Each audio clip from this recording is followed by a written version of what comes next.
స్తోత్రం. హల్లెలూయా.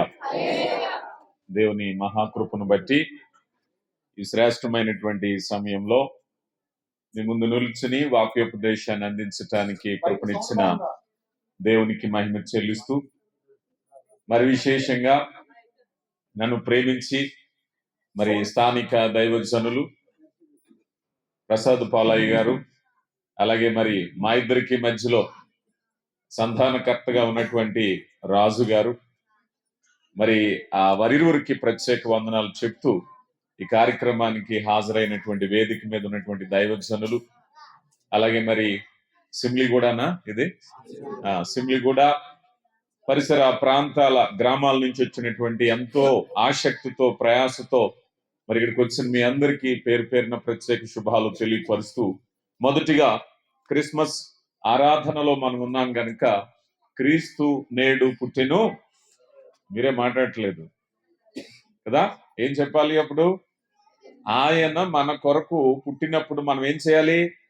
సంతోషించాలా? సెలబ్రేషన్ కదా. ఇది సంతోషకరమైన వాతావరణం. దైవజనులు ఎంతో వ్యయ ప్రయాసలతో కష్టపడి ఈ కార్యక్రమాన్ని ఏర్పాటు చేయడానికి గల కారణం ఏమిటంటే, దేవుని సన్నిధి సంతోషాలు మీకు మీ కుటుంబాలకు ఉండాలనేటువంటి ఉద్దేశంతో. మరి దేవుని కృపను బట్టి మరి ఇక్కడ నేను ఉంచున్నాను అని అంటే, మరి ఇప్పుడు రాజు గారు చెప్పారు వారి యొక్క నా గురించి ఏదో పొగిడారు, కానీ నేను ఇక్కడ ఉన్నానంటే నా వెనక నా బిడ్డలు ఉంటారు. నా సహవాసం, దేవుని యొక్క కృప నన్ను బలపరిచే బిడ్డలు ఉండడాన్ని బట్టి, మరి దేవుని కృపను బట్టి నేను ఇక్కడ నిలిచి ఉన్నాను. ఇకేమాత్రం ఆలస్యం చేయకుండా మరి కొద్దిసేపు ఆ విలువైనటువంటి సమయాన్ని దేవుని వాక్యంలో పంచుకుందాం. ప్రతి వారు సమాధానం చెప్పాలి. మరి ఇంత ప్రయాసపడినప్పుడు ఒక రోజు మనం ఒక పెళ్లికి వెళ్ళాం అనుకో, పెళ్లి కొడుకుని మర్చిపోతే బాగుంటుందా? బాగోదు కదా.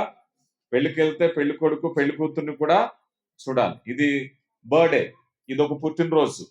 పుట్టినరోజు ఎవరున్నారు ఇక్కడ? వాక్యమైన దేవుడు. ఆ వాక్యము శరీరధారి అయి కృపాసత్య సంపూర్ణుడుగా అంటే ఇప్పుడు ఎక్కడ ఉన్నాడు బర్త్డే బాయ్? ఎక్కడ ఉన్నారు ఇప్పుడు? ఇదిగో మన యొక్క చేతిలో ఉన్నటువంటి వాక్యము, మనం ధ్యానించేటటువంటి వాక్యము. అందుకని అన్ని చేశాం. అయ్యగారు మనల్ని అందరినీ సంతోషంగా ఉంచడానికి అన్ని ఏర్పాట్లు ఏది లోటు లేకుండా చేశారు. మరి వాక్యాన్ని, బర్త్డే బాయ్ని మాత్రం మనం మర్చిపోకూడదు. రెండు వాక్యంలోకి వెళదాం. లూకా సువార్త 1వ అధ్యాయము 46వ వచనం నుంచి మనం చూస్తే, అప్పుడు మరియా ఇట్లా నేను నా ప్రాణము ఘనపరుచుచున్నది అన్నారు. ప్రియులరా, ఇక్కడ ఒక వాస్తవ సత్యాన్ని మనం తెలుసుకోవాలి. యేసు ప్రభు వారు శరీర రీతిగా ఈ భూమి మీదకి ఎందుకు వచ్చారు, ఎందుకు పుట్టారు? చాలా క్రిస్మస్లో ఆనందిస్తున్నాం, సంతోషిస్తున్నాం. అయితే ఈరోజు ప్రశ్న, యేసు ప్రభు వారు ఈ భూమి మీదకి ఎందుకు రావాల్సినటువంటి పని ఏముంది? ఎందుకు వచ్చారు చెప్పండి? రైట్, మంచి మాట చెప్పారు. మనిషి కుమారుడు నశించిన దానిని, పాపులను కాదు, నశించిన దానిని వెదకి రక్షించటానికి ఈ భూమి మీదకి వచ్చారు. అయితే ఇక్కడ ఒక చిన్న మాట చెప్పి నేను ముందుకు వెళతాను. ఏమి నశించిపోయాడు మనిషి? ఇప్పుడు నేను వచ్చిన సిమ్లిగూడ లేకపోతే ఈ అరకు వ్యాలీ ప్రాంతం ఒక 20 ఏళ్ల క్రితం ఎలా ఉండేదంటే, ఇప్పుడు కంటే పరిస్థితులు విచిత్రంగా. అయ్యగారు చానాళ్ల క్రితం ఇక్కడికి వచ్చి నేను పరిచయం, అయ్యగారు ఎంతకాలం నుంచి చేస్తున్నారు? 20 సంవత్సరాల నుంచి ఇక్కడ పరిచయం చేస్తున్నారు. బహుశా వారు 20 ఏళ్ల క్రితం ఇక్కడికి వచ్చినప్పుడు ఇలాంటి వసతులు ఉండకపోవచ్చు, అవునా కాదా? కానీ అభివృద్ధి చెందింది. మనిషి నానాటికి అభివృద్ధి చెందుతున్నాడు. మీ పూర్వీకులు, మీ తల్లిదండ్రులు ఆహారపు అలవాట్లు వేరుగా ఉన్నాయి. ఇప్పుడు మీ ఆహారపు అలవాట్లు వేరుగా ఉన్నాయి. వారి వస్త్రధారణలు వేరుగా ఉండే. ఇప్పుడు చాలా చక్కని వస్త్రాలు. మరి నేను ఇక్కడ చూశాను ఇందాక, ఒక ఆయన కొరియర్ బాయ్ అనుకుంటే ఏదో పార్సిల్ తీసుకుని వచ్చాడు ఆన్లైన్లో. నాకు ఆశ్చర్యం అనిపించింది. మరి ఎవరెక్కడ బుక్ చేశారు, ఇక్కడికి కూడా ఆన్లైన్ కొరియర్ సేవలు అందిస్తున్నారు. అంటే మీరు ఫోన్లో ఇక్కడి నుంచి మీకు కావలసిన వస్తువులు ఆన్లైన్లో పర్చేజ్ చేస్తున్నారు. మంచిది. ఒకప్పుడు ఉన్నాయి, అవి లేని పరిస్థితులు. అంటే మానవుడు నాగరికతలో అభివృద్ధి చెందుతున్నాడు, వైద్యం అభివృద్ధి చెందుతుంది, రవాణా వ్యవస్థలు ఆహారం అన్ని అభివృద్ధి చెందుతున్నాయి. ఇంకేం నశించిపోయాడు మనిషి బాగానే ఉన్నాడు కదా. చక్కని ఆహారం ఉంది. ఒకప్పుడు మన పూర్వీకులు ఇంత ఈ రోజు ఉన్నటువంటి నాణ్యమైనటువంటి దినుసులు తినలేదు. వాళ్ళు చాలా ముతక రకం దినుసులు తిన్నారు వాళ్ళు కదా. వారు తిన్న ఆహారం ఇప్పుడు మనం తింటే మనకు అరగదు కూడా. నాణ్యత పెరిగింది. కానీ మనిషి ఏదో ఒక విషయంలో పతనమయ్యాడు అంట. ఆ పతనమైనటువంటి స్థితిని మరలా వెదకి అనుగ్రహించటానికి ప్రభు రావాల్సి వచ్చింది.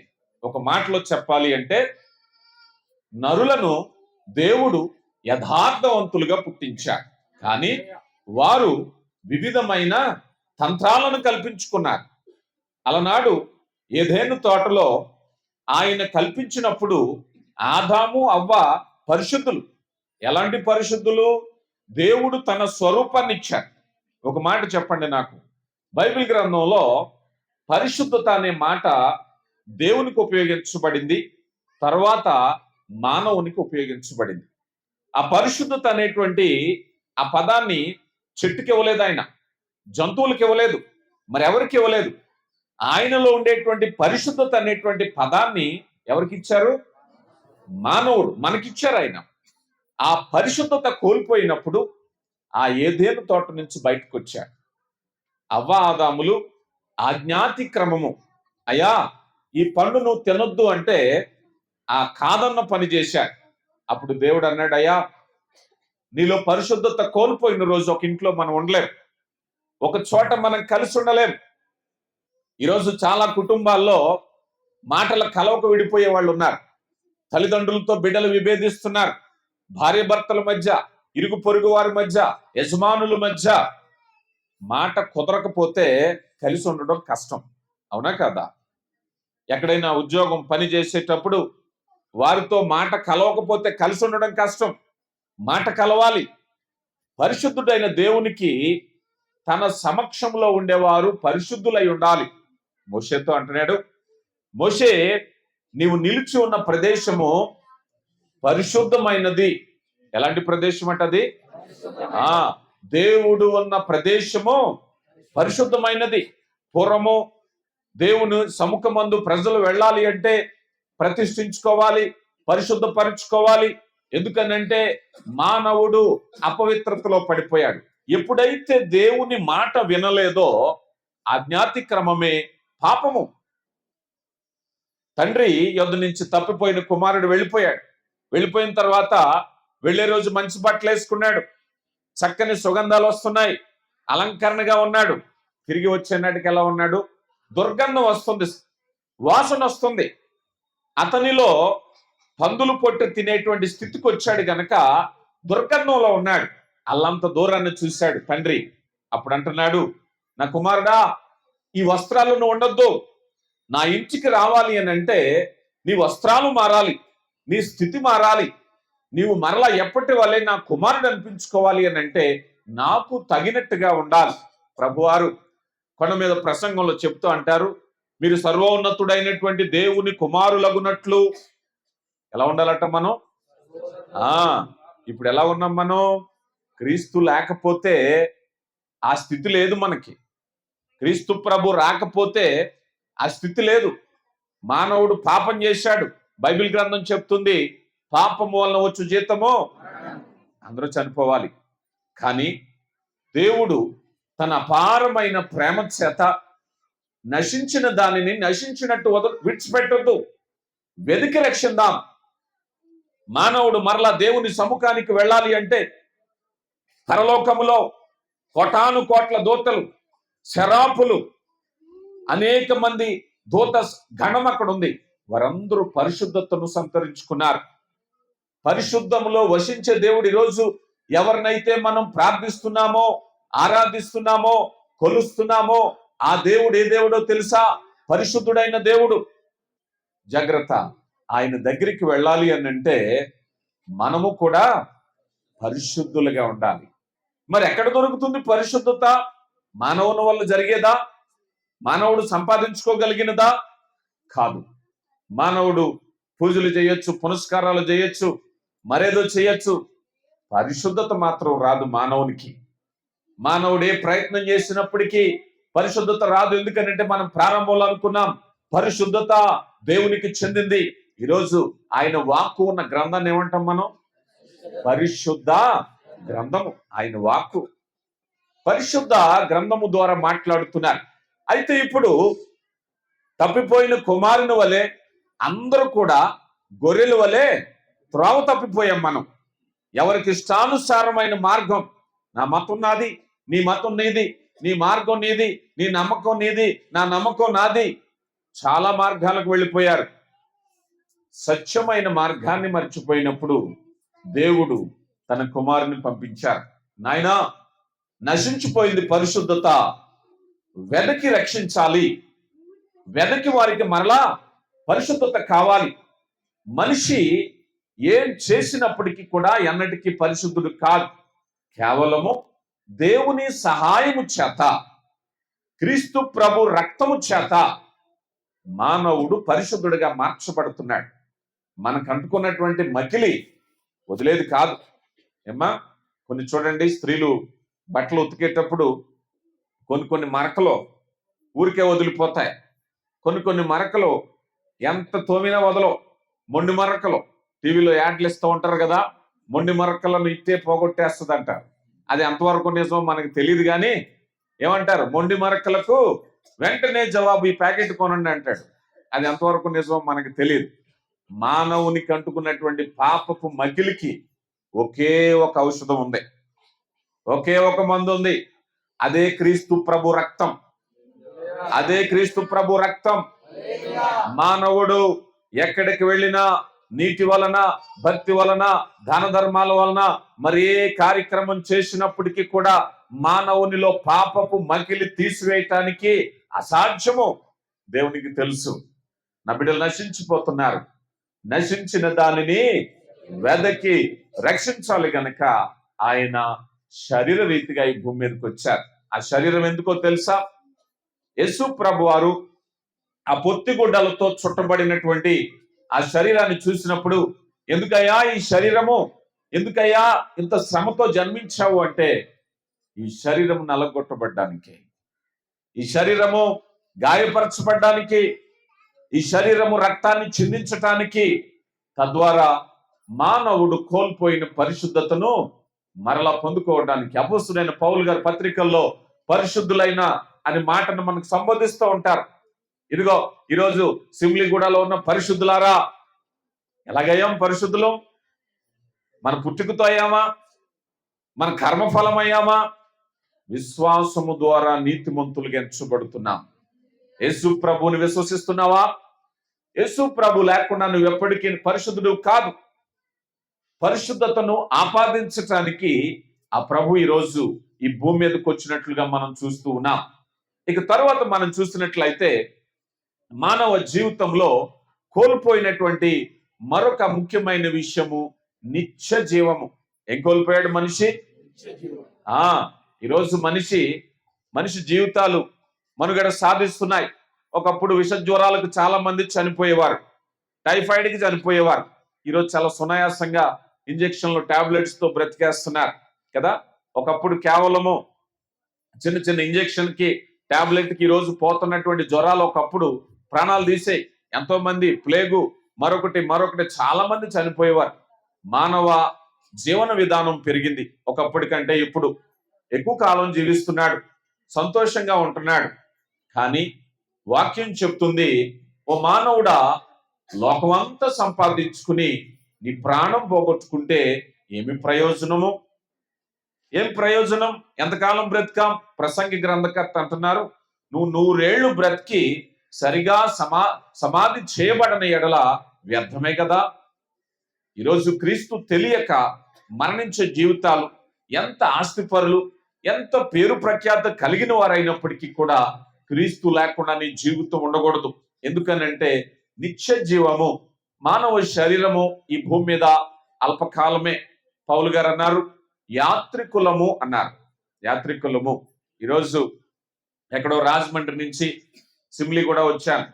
నేను ఈ గ్రామస్తుని కాదు. ఈ కార్యక్రమాన్ని ముగించుకుని మరలా నేను మా ఊరు వెళ్ళిపోవాలి. ఇక్కడ కూడా చాలా గ్రామాల నుంచి వచ్చారు. ఈ ఆరాధన అయిన తర్వాత మరలా మీరు వెళ్ళిపోవాలా ఉండాలా? వెళ్ళిపోవాలి. ప్రతి మనిషి కూడా ఈ భూమి మీద దినాలు ముగించుకుని వెళ్ళిపోవాలి. ఎక్కడికి? ఎక్కడికి వెళ్ళాలి? ఆ మార్గము తెలియని మానవునికి ప్రభువారు అంటున్నారు, ఈ భూమి మీద వచ్చి నేనే మార్గము అది చూపించడానికి వచ్చాను. మనిషికి దారి తెలియట్లేదు, మనిషికి మరణం తర్వాత విషయాలు తెలియట్లేదు, మనిషికి నిత్యజీవం తెలియట్లేదు. యేసు ప్రభువారు నిత్యజీవాన్ని ఇవ్వటానికి వచ్చారు. అదే నశించిపోయాడు మానవుడు డబ్బు సంపాదిస్తున్నాడు. ఒకప్పుడు కంటే ఇప్పుడు వసతులు పెరిగినాయి, చక్కగా కుర్రాళ్ళు బళ్ళు మీద తిరుగుతున్నారు, చక్కని టెక్నాలజీ వచ్చింది, ఫోన్లు వచ్చినాయి, ఎన్నో రకాలైన ఆనందాలు వచ్చినాయి, సంతోషిస్తున్నాడు, ఆనందిస్తున్నాడు మనిషి. కానీ తర్వాత ఏమిటో తెలుసా? నీ జీవితం ఒక రోజుకి నువ్వు ఎక్కడికి వెళ్ళాలో తెలుసా? సొలొమోను గారితో తండ్రి అయిన దావీదు గారు అంటారు, నాయనా లోకులందరూ పో మార్గంలో నేను పోవచ్చున్నాను అంటారు. ఎవరటండి? లోకులందరూ. ఎవరైనా మనలో నాకు సంబంధం లేదన్న వాళ్ళు ఉన్నారా? చెప్పండి, ఉన్నారా? అందరూ మరణించవలసిందే. మరి మరణించి ఏం చేస్తారు? ఎక్కడికి వెళ్తారు? ఉందా జీవితం అంతటితో అయిపోయిందా? అక్కడే ప్రారంభమవుతుంది. మానవునికి అది చెప్పడానికి యేసు ప్రభువారు వచ్చారు. ఈరోజు తోటి మానవులుగా ఒకరికొకరు చెప్తే విలువ లేదు, పరలోకం నుంచి వచ్చిన ఆయన చెప్తున్నాడు కదా. యోహాను సువార్త 1వ అధ్యాయంలో తండ్రి రొమ్మున ఆనుకొనిన కుమారుడు తండ్రిని బయలుపరుస్తున్నాడు. పరలోక మర్మాలు మనకు తెలుసా? పరలోకం నుంచి వచ్చిన ఆయన చెప్పకపోతే మనకు తెలుస్తుందా? చెప్పండి, అవునా కాదా?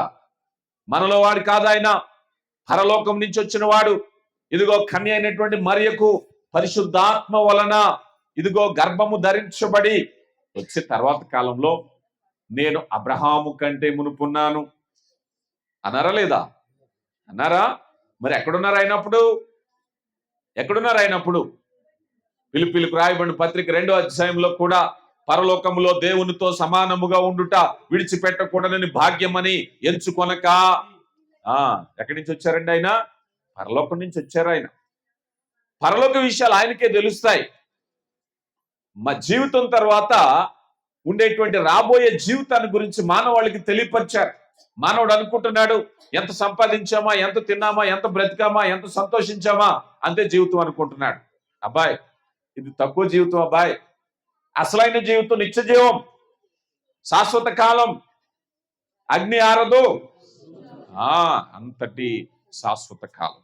మీకు తెలుసా శాశ్వతమైనది ఏంటో? శాశ్వతమైన వాడు దేవుడు, శాశ్వతమైన వాడు మానవుడు, శాశ్వతమైనది పరలోకం కదా. మనకుండేటువంటి ఏవైనా సరే, ఈ భూమి లేకపోతే చుట్టూ ఉండేటువంటి ప్రకృతి, ఇవన్నీ కూడా నశించిపోయేవే. మానవుడు శాశ్వతుడు, అవునా కాదా? శరీరము శిథిలమైపోయే గుడారం, ఈ గుడారం పోతే మొన్నైనది వెనుకట్టు వల్లే. కానీ ఆత్మ ఒకటి ఉంటుందట, ఆత్మ శాశ్వతం. ప్రియులారా జాగ్రత్తగా గమనించండి. యేసు ప్రభు వారు ఈ భూమి మీదకి వచ్చి అయా నిత్య జీవాన్ని ఇవ్వడానికి వచ్చారు. నికోదేముతో మాట్లాడుతున్నారు. నికోదేమా, ఆత్మ మూలముగాను నీటి మూలముగాను నీవు తిరిగి జన్మించాలి నిత్య జీవం పొందుకోవడానికి. యవనస్తుడితో చెప్తున్నాడు, అయా నిత్య జీవం పొందుకోవడానికి నేనేం చేయాలి? అన్ని చేస్తే నీకొకటి కొదుగా ఉన్నది, నీ ఆస్తిని అంతా అమ్మి బేదలకిచ్చి నీవు నన్ను వెంబడించు. వ్యసన పడ్డాడు. నిత్య జీవానికి మార్గాలు చెప్పగలిగిన వారు ప్రభు మాత్రమే. ఈరోజు నీ జీవితంలో అట్టి సంతోషాన్ని ఇవ్వడానికి యేసు ప్రభు వారు వచ్చారు. రైట్. అయితే ఈ సమయంలో దేవుడు తన కృపను బట్టి మనకిచ్చినటువంటి ఆశీర్వాదాన్ని మనం ఏం చేస్తున్నాం? ఈరోజు ఎవరైనా ఒక బహుమానాన్ని ఎవరైనా మీకు ఇచ్చారే అనుకుందాం. ఒకవేళ విలువైన వస్త్రం, విలువైనటువంటి ఆహారము, విలువైనటువంటి వస్తువు ఏదైనా ఇచ్చినప్పుడు మనం సంతోషిస్తాం. ఆ సంతోషాన్ని 10 మందికి చెప్తాం. దాన్ని సెలబ్రేషన్ అంటాం. చూడండి, లూకా సువార్త 1వ అధ్యాయము 46వ వచనంలో, అప్పుడు మరియా ఇట్లా నేను నా ప్రాణము చాలండి. ఏం చేస్తున్నట్టండి?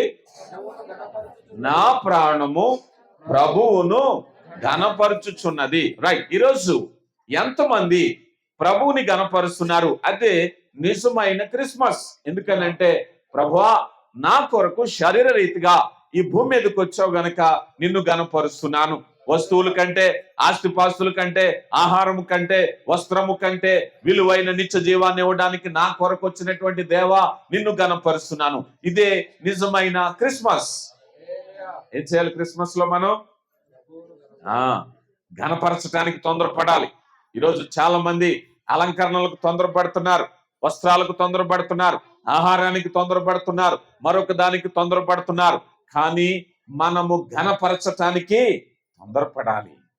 ప్రభువా, నన్ను వెతుక్కుంటూ వచ్చావా? ఆయన ఈ భూమి మీదకి వచ్చినటువంటి కారణము ఆయనను ఘనపరచాలి. ప్రకటన గ్రంథం 5వ అధ్యాయం 12వ వచనం చదవండినా. ప్రకటన గ్రంథము 5వ అధ్యాయం 12వ వచనం.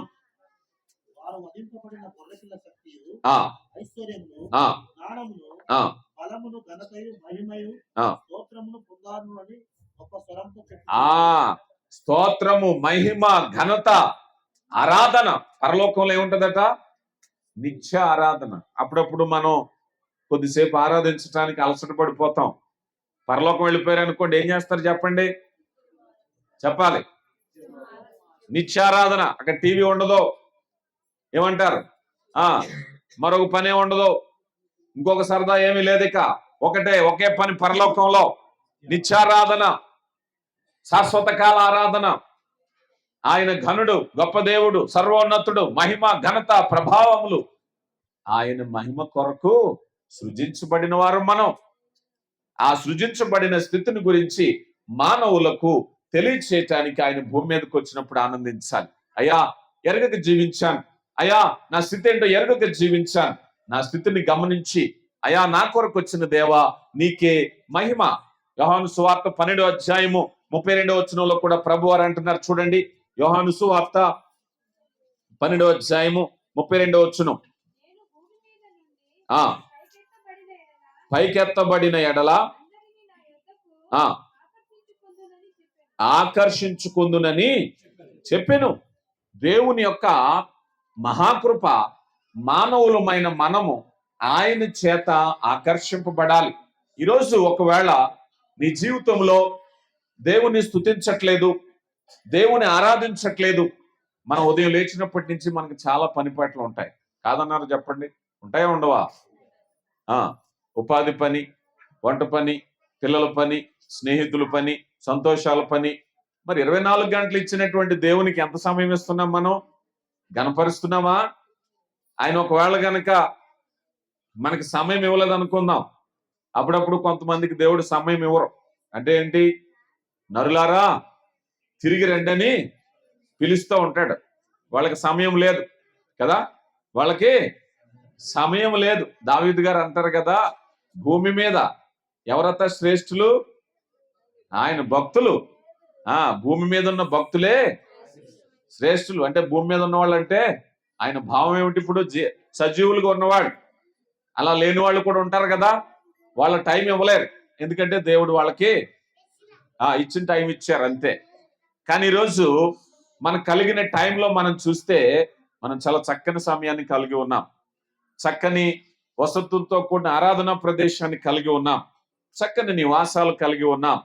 దేవుని స్తుతించే సమయంలో ఈరోజు మానవులకు దేవుని యొక్క భావాన్ని ఆకర్షించటానికి యేసు ప్రభువారు ఈ భూమి మీదకి వచ్చారు. ఒకవేళ ఏ వస్తువులు, ఏ వ్యక్తులు, ఏ వ్యాపకాలు నిన్ను ఆకర్షించినా, నిన్ను ఆకర్షించే 10,000 మందిలో ఆకర్షణీయమైనటువంటి వ్యక్తి నీ ప్రభు. నీ ప్రభువుని నీవు ఆరాధించాలి, స్తుతించాలి. స్తుతి, ఘనత, మహిమ ఆయనకే చెల్లించాలి కదా ప్రియులారా. ఒకవేళ మన జీవితాల్లో ఆరాధన లేదేమో, క్రిస్మస్ పర్వదినాన్ని ఒకరోజే కాదు, నిత్యము ఆరాధించాలి, నిత్యము మహిమపరచాలి. ఎందుకంటే ఆయన ద్వారా జీవిస్తున్నాం, ఆయన ద్వారా ఆ సంబంధమైన ఆత్మీయ వరాలు పొందుకుంటున్నాం, ఆయన ద్వారా వాగ్దానాలు పొందుకుంటున్నాం, ఆయన ద్వారా భూమి మీద ఫలభరితమైన ఋతువులను, ఆహారాన్ని, శ్రేష్టమైన ఈవులను, సమస్తాన్ని నీతిమంతుల మీద అనీతిమంతుల మీద వర్షాన్ని కురిసింపజేసి నీతి సూర్యుని ఉదయింపజేసి సారవంతమైన ఫలముతో మనల్ని పోషించే దేవుడు. కానీ చాలాసార్లు మనం మర్చిపోతాం, స్తుతించటం మర్చిపోతాం, ఆరాధించటం మర్చిపోతాం. కానీ ఈరోజు క్రిస్మస్ లో మనం తెలుసుకునేటువంటి మరి విశేషమైనటువంటి కారణం ఏమిటంటే, ప్రభువు నా కొరకు వచ్చారు కనుక నేను స్తుతించాలి. కీర్తనకారుడు అంటున్నారు 69వ సంకీర్తన 30 చరణం కూడా చూస్తే, 69వ సంకీర్తన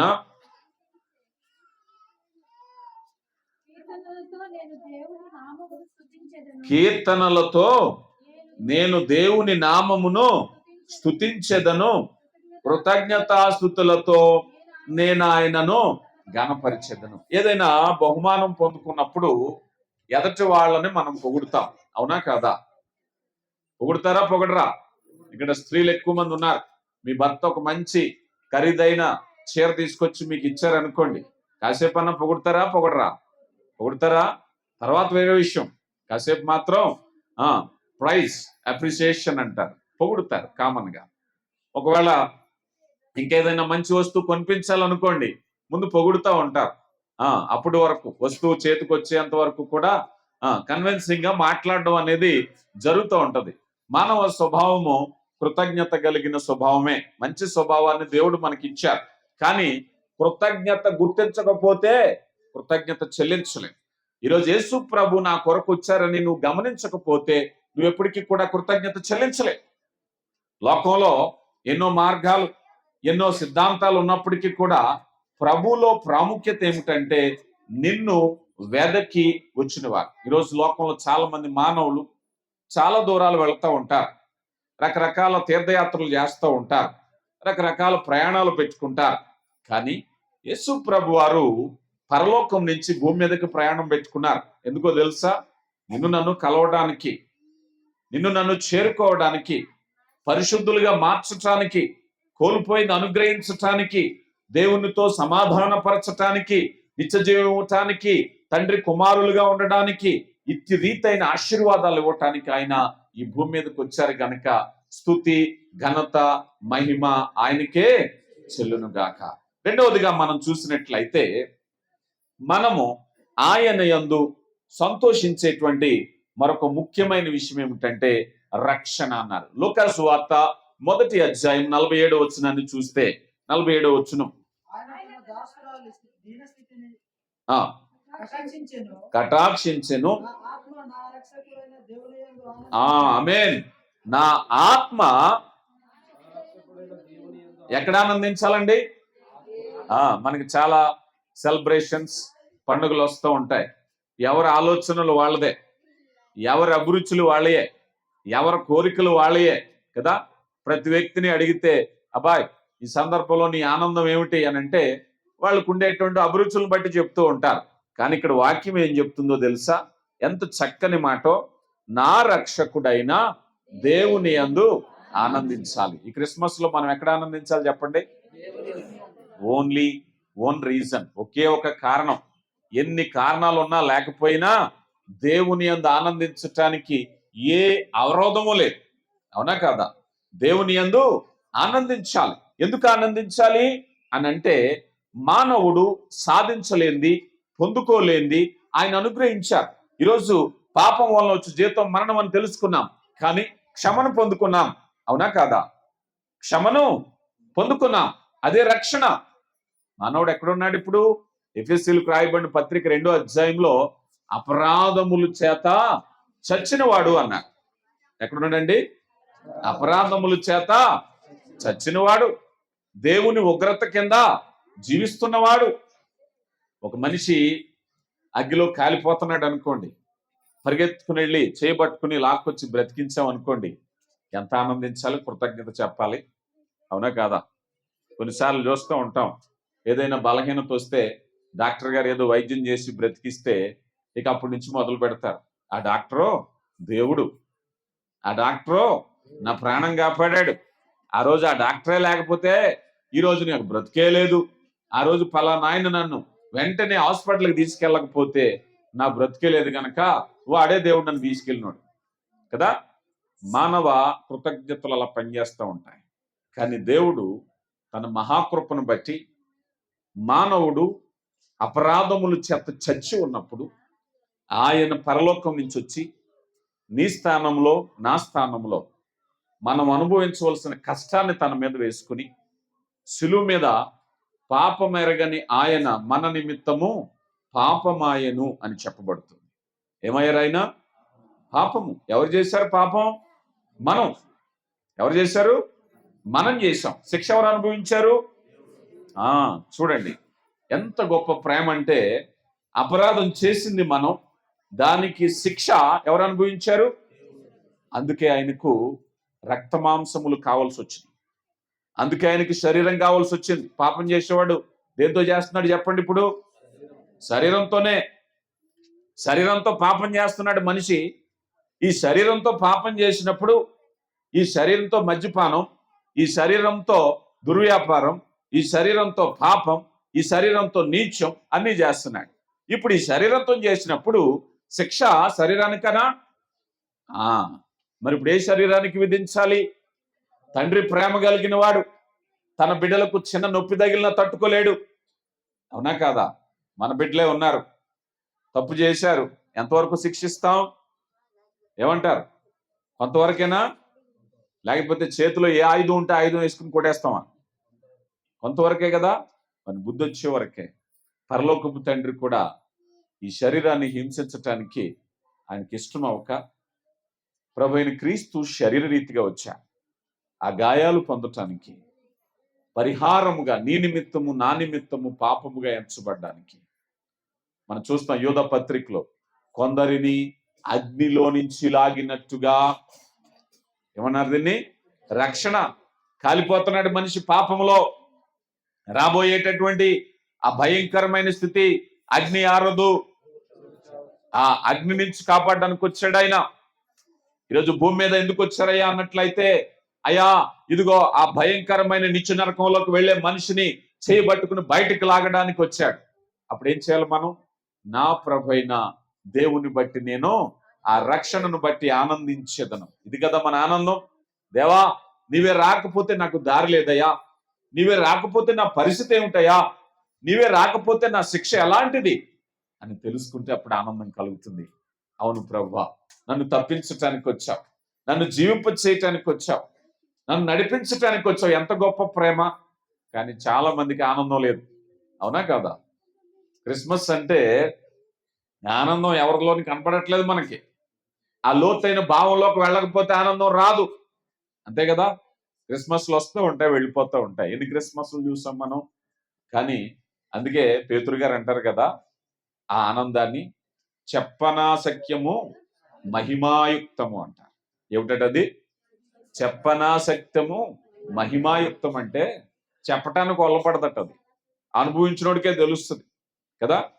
అది అనుభవించినోడికే తెలుస్తుంది కదా. కొన్నిసార్లు తల్లులు పిల్లలకి ఏమైనా కష్టపడి వంట వండితే నేను తినపో అన్నాడు అనుకోండి, అప్పుడు ఆ తల్లి ఏముంటది? నాన్న తినరా, తిని అప్పుడు కాదను, ఊరికే నేను కష్టపడి ఉన్నాను, కనీసం నోట్లో కూడా పెట్టుకోకుండా వద్దంటే ఎలాగా? ఆ రుచి చూడరా. ఎన్ని చెప్పినాడికి అర్థం కాదు. ఒరే బాబు, నేను మార్నింగ్ నుంచి కష్టపడ్డాను, ఆ దినుసులు వేసాను, ఈ తాలింపు పెట్టాను, ఇది వేశాను, అది వేశాను అన్ని కాదు. నోట్లో పెట్టుకోరా ఒకసారి. అవునా? నోట్లో పెట్టుకుంటే ఆ రుచి ఏంటో తెలుస్తుంది. యెహోవా ఉత్తముడని ఎలా తెలుసుకోవాలి? చెప్పనాశక్యము అనుభవించాలి. దేవుని వాక్యాన్ని అనుభవించాలి. దేవుడు మన కొరకు చేసిన ఆశ్చర్య కార్యాన్ని, అయ్యా ఇదిగో నాయనా, కలిగి ఉన్నది ఏది నువ్వు లేకుండా కలగలేదు, సమస్తము కూడా నీ వల్లనే కలిగింది. అట్టి గొప్ప దేవుడవు నా కొరకు ఇదిగో ఆ క్రిస్మస్ పర్వదినాన సత్రములో స్థలము లేనందున ఆ పశువుల తొట్టులో పరునటువంటి దేన శిశువుగా నా కొరకు జన్మించిన గొప్ప దేవా, ఎందుకయ్యా నీకు కష్టం ఆయన అంటున్నారు. సర్వ సృష్టిని కూడా కలగజేసిన వాడు ఆయనే. ఇదిగో ఆకాశ పక్షుల గూళ్ళు ఉండెను, నక్కలకు బరీలు ఉండెను, మనుషు కుమారుడు తలవాల్చుకున్నట్టుకైనను. ఎందుకయ్యా ఇంత కష్టం? ఎందుకు వ్యతిరేకత? ఎందుకు తిరస్కారము? ఎందుకు పిడిగుద్దలు? ఎందుకు కొరడా దెబ్బలు ఎందుకు, ముళ్ళ కిరీటము కేవలము నన్ను రక్షించటానికే కదా. ప్రియులరా, ఆనందం నీ హృదయంలో ఎప్పుడైనా వచ్చిందా? అదే ఆ స్వభావమే నిజమైన క్రిస్మస్. నువ్వు ఎప్పుడు నీ హృదయంలోనికి పరిపూర్ణంగా ప్రభువుని ఆహ్వానిస్తున్నావో, ప్రభు లోకంలోకి వచ్చి 2000 సంవత్సరాలకు పూర్వం అయిపోయింది, కానీ ఇప్పటికి చాలా హృదయాలు తెరవబడలేదు.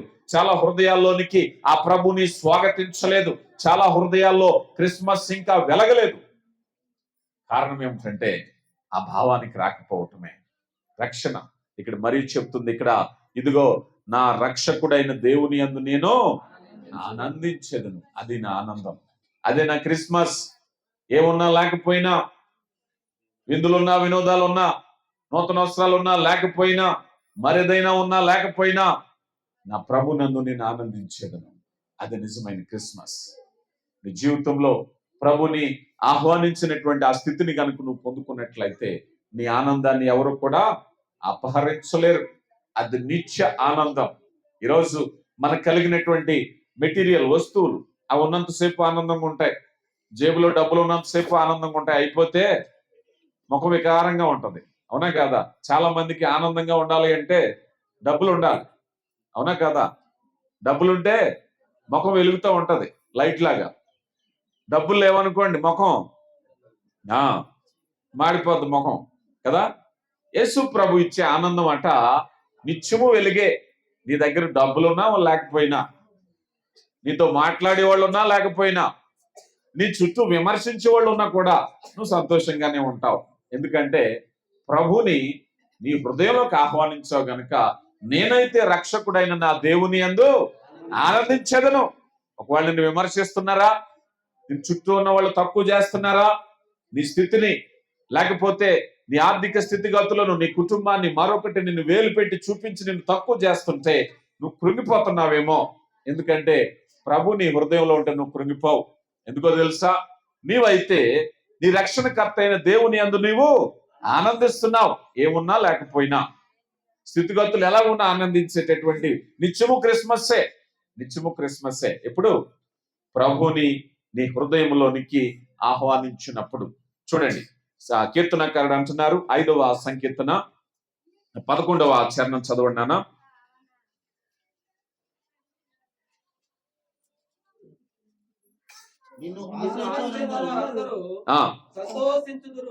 నిన్ను ఆశ్రయించు వారందరూ సంతోషించుదురు.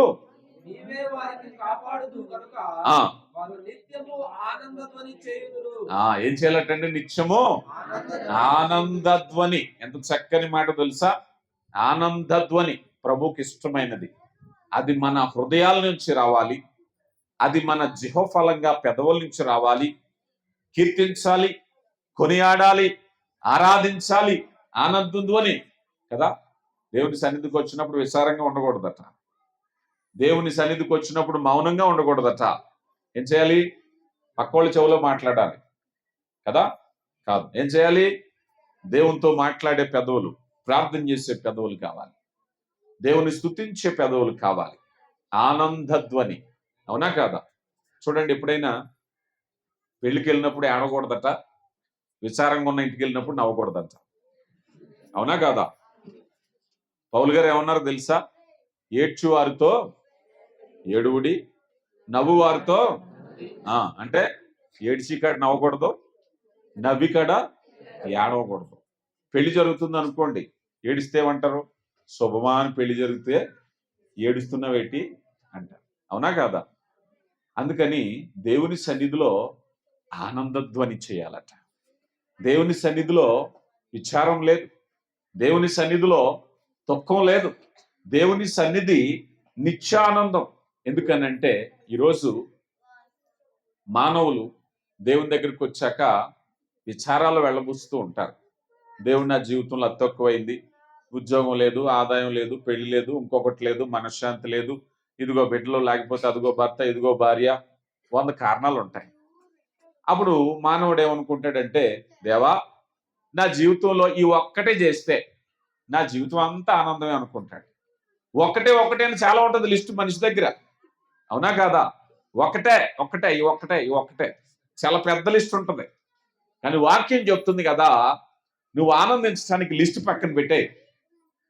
నా రక్షణకర్త అయిన దేవుని యందు నేను ఆమోస్ అంటాడు కదా, ఇదిగో నా సాలలో పశువులు లేకున్నా, ఏమంటారు, ఏది లేకపోయినా, నాకు పాడి లేకపోయినా, పంట లేకపోయినా, ధాన్యం లేకపోయినా, ద్రాక్షరసం లేకపోయినా, యెహోవా యందు అది అలాంటి ఆనందాన్ని దేవుడు నీకు అనుగ్రహించడానికి వచ్చారు. ఈరోజు ఒకవేళ నువ్వు అనుకోవచ్చు, దేవా అప్పులు ఉన్నాయి, తీరిపోతే నేను ఆనందంగా ఉంటాను. దేవుడికి తెలుసు నువ్వు అప్పులు తీరిన వెంటనే రెండో రోజు మళ్ళీ అప్పులు చేస్తావని. అవునా కాదా? చాలా మంది ఫైనాన్స్ తీసుకుంటారు, చీట్లు తీసుకుంటారా, నెల నెల ఫైనాన్స్ తీసుకుంటారు. చివరికి కొంతకాలం వచ్చాకంటారు, అమ్మో లైఫ్లో ఇలాంటి బాకీలు ఎప్పుడు చేయకూడదు అంటారు. ఇంకా 2 వాయిదాలు ఉండగానే తిరగేయించేస్తారు మళ్ళీ. అవునా కాదా? ఇంకా 2 వాయిదాలు ఉండగానే మళ్ళీ టాపప్. అంటే మనిషి స్వభావం అలా పనిచేస్తూ ఉంటది. కానీ అవేవి ఆనందాన్ని ఇవ్వవు. ప్రియులారా గమనించండి, మనుషులు నిన్ను తోలనాడొచ్చు, కానీ నీ ప్రభు నిన్ను ఎప్పుడు సంతోషంగా ఉండాలని ఇష్టపడుతున్నారు. మనుషులని మోసం చేయొచ్చు, మనుషులని గాయపరచొచ్చు, కానీ నీ ప్రభు నిన్ను ఎప్పుడు కూడా నిత్యమైన ఆదరణతో ఉంచాలని చూస్తున్నారు. తర్వాత లూకాసు వార్త 1వ అధ్యాయం 48వ వచనం, నా ఆత్మ ఆనందించెను,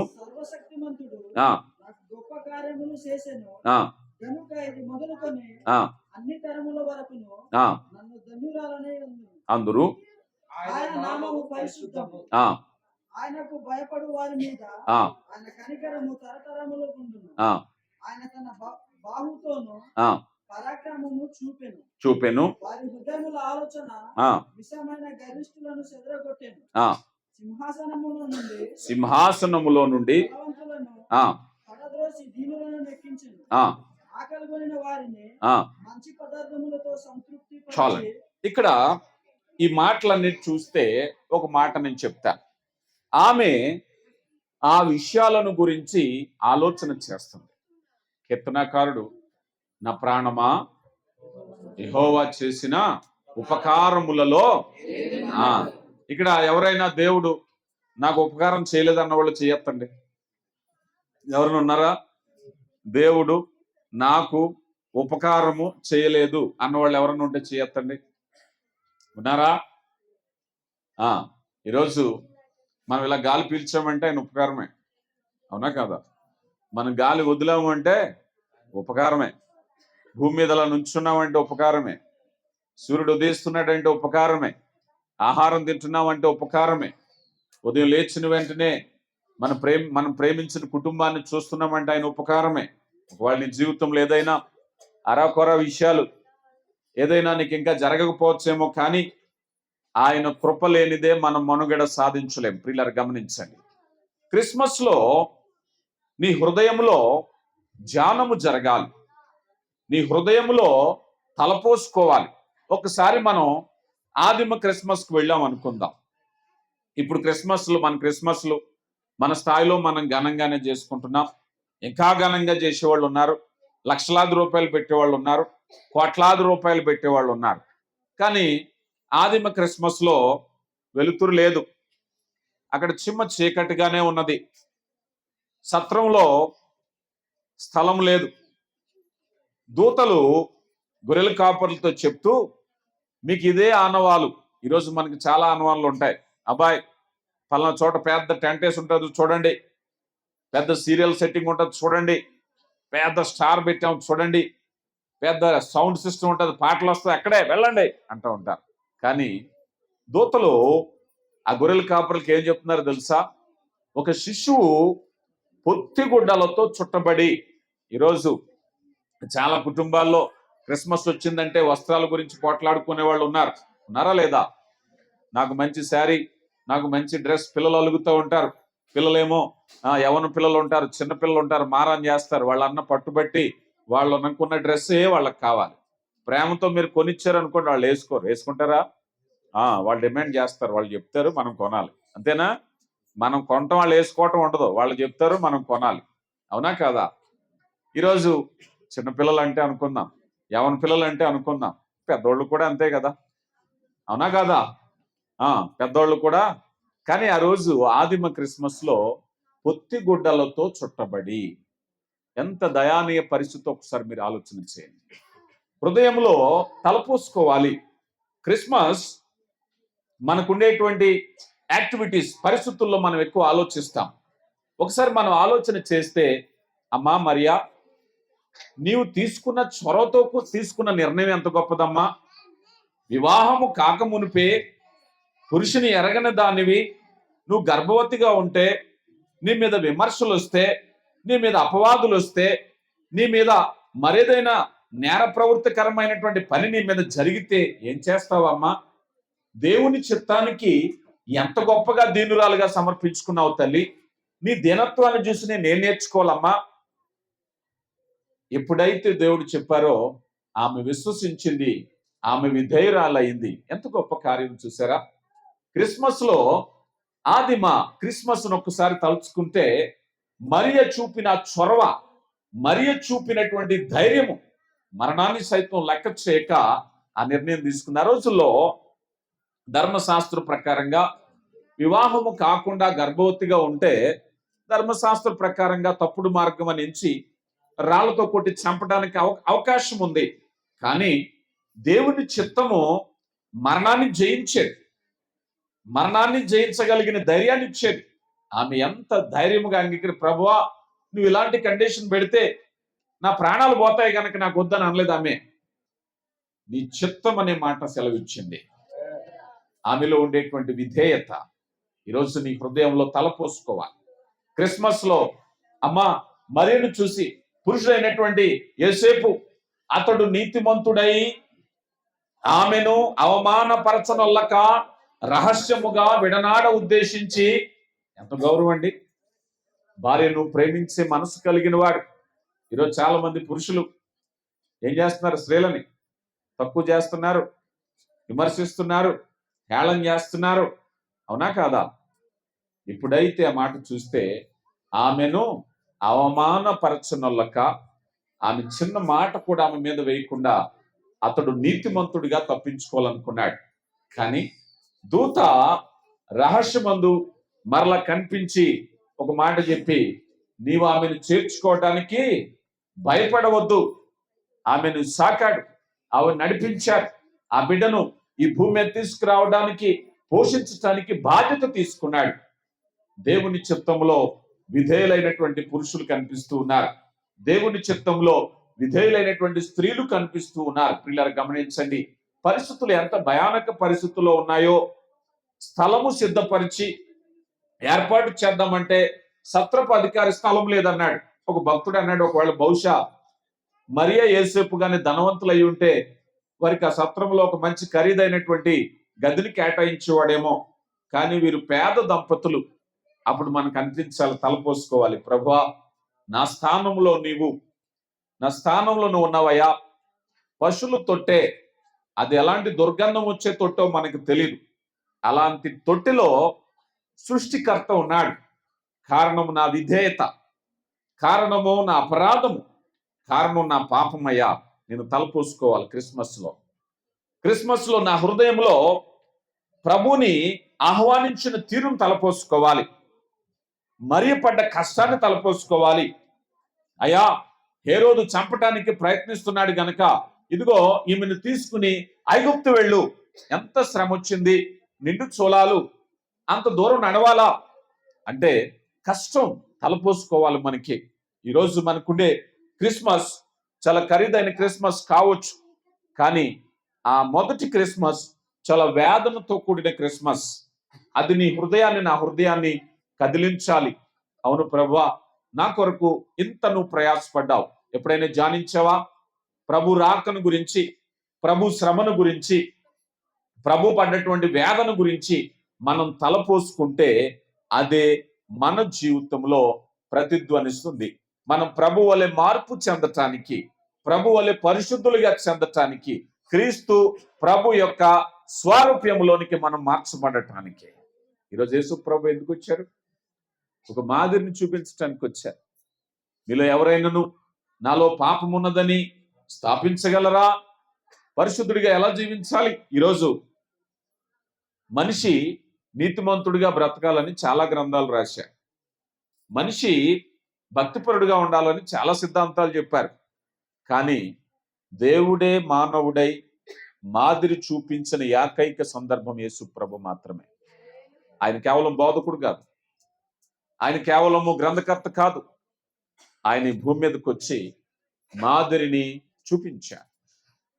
ఆయన మన బలహీనతలలో సహానుభవం లేనివాడు కాడు, గాని అన్ని బలహీనతలు చూసి ఆయన పరిశుద్ధుడిగా జయించబడ్డాడు. అందుకే ఆయన లోకాన్ని జయించాడు, పాపాన్ని జయించాడు, మరణాన్ని జయించాడు. మనము కూడా అలాగే ఉండాలనేటువంటిది నీ తలంపుల్లో పుట్టాలి. ప్రభువా, ఎందుకు వచ్చావు? ఎంత శ్రమ పడ్డావు? ఏమి నేర్పించావు? నువ్వు తలంపుల్లోకి వెళ్లే వరకు కూడా ఆ నిజమైన క్రిస్మస్ లోతైన భావాన్ని నువ్వు పొందుకోలేవు. ఇక చివరిగా మరొక మాట నేను చెప్తున్నాను. 56వ వచనం. అంతటా ఉండి తన ఇంటికి తిరిగి వెళ్ళాను. ప్రియులారా, గమనించండి. మనం ఈ యొక్క ఉదాంతంలో మనం చూసినప్పుడు కొన్ని క్యారెక్టర్స్ మనం చూస్తాం. ఆ క్యారెక్టర్స్ లో గొర్రెల కాపరులు వచ్చారు, వెళ్ళారు. జ్ఞానులు వచ్చారు, వెళ్ళారు. ప్రభు దగ్గరికి వచ్చి వెళ్ళిన జీవితాలు మార్చబడ్డాయి. ఈరోజు నీవు కూడా ఈ దేవుని సన్నిధికి వచ్చావు, వెళతావు. కానీ వెళ్ళేటప్పుడు ఎలా వెళ్ళావు అన్నదే ముఖ్యమైన ఉద్దేశం. గొర్రెల కాపరులు వారు అత్యానంద భరితులై తిరిగి వెళ్ళారు. అవునా కాదా? ఈరోజు ఎంతమంది వచ్చాం, దేవుని సన్నిధిలో ఉన్నాం, ఆరాధన, స్తుతి, మహిమ, ఘనత ఆరోపించాం, జీవార్థమైన వాక్యముల చేత నింపబడ్డాం, మిగుల సంతోషముతో తిరిగి వెళుతున్నామా? మన జీవితాలు మార్చబడుతున్నాయా? ప్రభు సమీపించిన జీవితాలు, రక్తస్రావములో 12 ఏళ్ల నుంచి ఉన్నటువంటి స్త్రీ జీవితము ప్రభువుని దర్శించగానే మారిన జీవితము, కుష్ఠరోగిగా ఉన్నటువంటి వ్యక్తి ప్రభు దగ్గరికి రాగానే మారిన జీవితము, అక్రమ ఆదాయముతో ఉన్నటువంటి జక్కయ్య ప్రభు దగ్గరికి రాగానే మారిన జీవితము, పాపములో పట్టబడినటువంటి స్త్రీ ప్రభు దగ్గరికి రాగానే మారిన జీవితము, సమరయ స్త్రీ యాకోబు బావి దగ్గర ప్రభు దగ్గరికి రాగానే మారిన జీవితము. ఎన్నో జీవితాలు మార్చబడ్డాయి. ఈరోజు ప్రభు దగ్గరికి వస్తే నీ జీవితం కూడా మార్చబడాలి. జక్కయ్య సంతోషిస్తున్నాడు. అయ్యా, నా ఇంటికి వచ్చా, నాకు సంతోషం. జక్కయ్య, నేడు నీ ఇంటికి రక్షణ వచ్చింది, నాకు ఇంకేమొద్దు ప్రభు, నువ్వు ఉంటే చాలు. ఎవరి దగ్గరైనా అన్యాయంగా తీసుకుంటే 4 గంటలు ఇచ్చేస్తాను, ఎందుకంటే నిన్ను సంపాదించుకున్నాను. ఇక్కడికి వచ్చిన నీవు కూడా ప్రభువుని సంపాదించుకుంటే నీ జీవితము ఫలభరితంగా, ఆశీర్వాదకరంగా ఉంటుంది. ప్రభు ఈ భూమి మీదకి వచ్చినటువంటి కారణము అందుకే కదా, ఆయన నీ హృదయం అనే తలుపు యొద్ద తడుతూ ఉన్నాడు. ఒకవేళ ప్రభు నీకును కూడా ఆహ్వానించలేదేమో. ప్రభు జీవితము, ప్రభు చిత్తములో నీ జీవితం మార్చబడాలి, మారు మనసు పొందాలి, రక్షణ పొందాలి, క్రీస్తు ప్రభు వలె మార్పు చెందాలి. ఈ రోజుకు ఒకవేళ నువ్వు రక్షణలో లేకపోయినట్లయితే ప్రభు నీతో మాట్లాడుతున్నారు. అయ్యా, అమ్మా, వచ్చి 2000 సంవత్సరాలు అయింది, ఈ భూమి మీద నీ వయసు ఎంత? ఒకవేళ నీ జీవితము 20 సంవత్సరాల, 50 సంవత్సరాల, 60 సంవత్సరాల, ఆయన నీ హృదయం అనే తలుపు యొద్ద నిలుచుని ఉన్నాడు. ఆయన నీ ఆహ్వానం కొరకు ఎదురు చూస్తున్నాడు. నీవు గనక తలుపు తీస్తే ఆయన స్వరము విని నీతో కలిసి నీ జీవితాన్ని మార్చటానికి, పరిశుద్ధుడిగా మార్చటానికి, నిత్య జీవపు అర్హతను నీకు అనుగ్రహించటానికి ఆయన ఇష్టపడుతూ ఉన్నారు. ఒకవేళ ప్రభుని గనక నీ హృదయంలోనికి ఆహ్వానించకపోతే ఏం కోల్పోతున్నావో తెలుసా? నువ్వు పుట్టక మునిపే ఈ భూమి మీద ఆయన పుట్టి శరీర రీతిగా మార్గాన్ని ఏర్పాటు చేశారు. నీకు ఇవ్వాలనుకున్నటువంటి నిత్య జీవాన్ని, నీకు ఇవ్వాలనుకున్న పరిశుద్ధాన్ని, నీకు ఇవ్వాలనుకున్నటువంటి సమృద్ధిని, నీకు ఇవ్వాలనుకున్న వాగ్దానాన్ని నెరవేర్చడానికి ఇష్టపడుతున్నారు. ఒకవేళ నీ జీవితంలో ప్రభు లేని జీవితాన్ని కలిగి ఉన్నావేమో. ఈరోజు ప్రభు నిన్ను ప్రేమించి మరొక క్రిస్మస్ ను దేవునికి దయచేశారు. ఎందుకో తెలుసా? ఆయన నీ హృదయంలో పుట్టాలనుకుంటున్నారు. అక్కడికి వెళ్ళిన ప్రతి ఒక్కరు కూడా తిరిగి వెళ్ళారు. ఇదిగో హేరోదు రాజు ఒక భయంకరమైన కుటిల వర్తనతో ఉన్నాడు. క్రిస్మస్ పర్వదినాలు కూర్చుని తెలిసిన వాడే, కానీ సరిగా స్పందించాడా? స్పందించలేదు. సత్రపు అధికారి అక్కడే ఉన్నాడు, ప్రభు విషయమై సరిగా స్పందించలేదు. అక్కడ ఉన్నటువంటి శాస్త్రులు, పరిచయులు, అయా యూదులు రాజుగా పుట్టేవారు ఎక్కడున్నారు కనుక్కోండి అని రాజు చెప్పిన వెంటనే మత గ్రంథాల్లో వెతకడం మొదలు పెట్టారు. ధర్మశాస్త్రంలో మీకా గ్రంథం చూసి, ఇదిగో యూదా బెత్లెహేమ పలానా చోట పుడుతుందండి, ఇక్కడి నుంచి నడిచి వెళితే కేవలము 20 నిమిషాల దూరంలో వెళ్ళవచ్చు కానీ సమాచారాన్ని చెప్పారు. బైబిల్ గ్రంథాన్ని మూసేశారు. సమాచారము తెలుసుకుని నువ్వు పరిగెట్టుకుని వెళ్ళలేదు. ఈరోజు కూడా చాలా మంది వాక్యాన్ని వింటున్నాం, ప్రభుని ఆహ్వానించట్లేదు. వాక్యాన్ని వింటున్నాం, ప్రభుని నిర్లక్ష్యం చేస్తున్నాం. ఆనాటి ప్రజలు కూడా దేవుని వాక్యాన్ని చూసి ఆ గ్రంథాన్ని మూసివేశారు. ఉపయోగం ఏముంది? క్రిస్మస్ వారి మీద నుంచి వెళ్ళిపోయింది, కానీ ప్రభు వారి జీవితాల్లోనికి ఆహ్వానించబడి కార్యం జరగలేదు. ప్రభు కార్యం జరిగినటువంటి మనం చూస్తున్నాం. సుమియోనుని చూస్తున్నాం, హన్నా అనేటువంటి వృద్ధురాలను చూస్తున్నాం, గొర్రెల కాపర్లను చూస్తున్నాం, జ్ఞానులను చూస్తున్నాం. వాళ్ళ జీవితాలు మార్చబడ్డాయి, అత్యానంద భరితులయ్యారు సంతోషముతో. కనుక ప్రియ దేవుని బిడ్డ, ఈరోజు దేవుడు నీ హృదయములో వికసించి, నీ హృదయములో మరి నూతనమైనటువంటి వాక్యపు వెలుగులతో నింపాలని, ఆయన యందు ఆనందించే ప్రజలుగా ఉండాలని ఆయన కోరుకుంటున్నారు. దేవుడు మిమ్మల్ని దీవించునుగాక. క్రిస్మస్ శుభాలు మీకు, మీ కుటుంబాలకి తెలియపరుస్తూ చిన్న ప్రార్థన. మహిమగల దేవా, కృపగల తండ్రి, మహోన్నతుడా, మీ ఘననామానికి మహిమ చెల్లిస్తున్నామయ్యా. ఎత్తబడిన వాక్యాన్ని బట్టి మహిమ చెల్లిస్తున్నాం అయా. ఈ క్రిస్మస్ మా జీవితాల్లో ఆనందాన్ని నింపాలని అయా, మిమ్మల్ని స్థుతించు ప్రజలుగా మేము ఉండాలని వాక్యరీతిగా మాట్లాడిన రీతిని బట్టి మీకు మహిమ చెల్లిస్తున్నాం. వినటువంటి వాక్యాన్ని మా హృదయాల్లో ఫలింపులోనికి నడిపించండి అయా. విని విడిచిపెట్టి వారుగా కాకుండా గాయకొని జీవించుట కృప దయచేయండి అయా. స్థానిక సంఘాన్ని దీవించండి, దూర ప్రాంతాల నుంచి వచ్చిన బిడ్డల్ని దీవించండి అయా. ఇదిగో నాయనా, దైవజనులు మీ దాసులను దీవించి వారి ముఖాంతరముల నుంచి బలమైన ఘనమైన మరిన్ని ఆత్మీయ సందేశాలు బలిపీఠం నుంచి సంఘానికి దయచేయమని క్రీస్తు నామములో అడిగి వేడుకొంచున్నాం తండ్రి, ఆమేన్. అందరికీ వందనాలు. అవకాశం ఇచ్చిన అయ్య గారికి ప్రత్యేక వందనాలు.